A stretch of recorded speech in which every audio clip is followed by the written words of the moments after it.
Esta exposición tiene como un objetivo, emerge desde el año pasado, en verano, cuando se hace la conmemoración del 20 aniversario del matrimonio igualitario. El Ministerio de Igualdad tenía como objetivo difundir un poco esta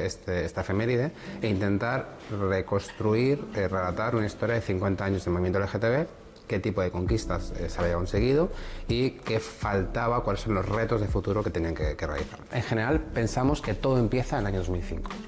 y que los años previos y que la conquista del matrimonio casi fue una conquista natural, cuando no fue así. Quiero decir, tuvimos que enfrentarnos a 20 años de intentar conseguir una ley antidiscriminatoria que no llegó, e intentar conseguir una ley de parejas de hecho que no llegó porque se un poco separó por un gobierno de derechas que fue el de José María Aznar, que no quiso gobernar una ley de parejas de hecho, y casi que por un cambio de estrategia del activismo y también por los series internacionales que venían, un poco de estas leyes de matrimonio en Países Bajos y México, es cuando se decide, casi porque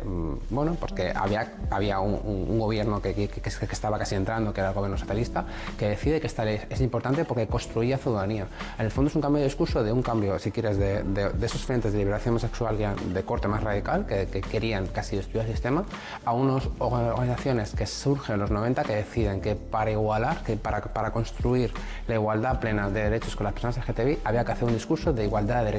derechos humanos, de derechos de ciudadanía, ¿no? Esta ley de matrimonio en el fondo es eso, es una ley de ciudadanía, es equiparar derechos a las parejas heterosexuals. Des del primer moment que vam tenir coneixement a través del comissari de l'exposició, que també és professor de la UNED,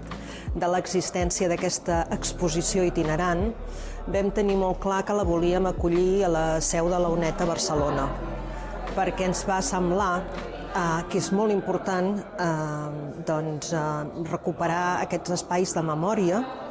i recordar tot el camí. Sobretot ens interessava molt recordar tot el camí de lluita, de sacrifici, de mobilitzacions que hi ha hagut per arribar on som.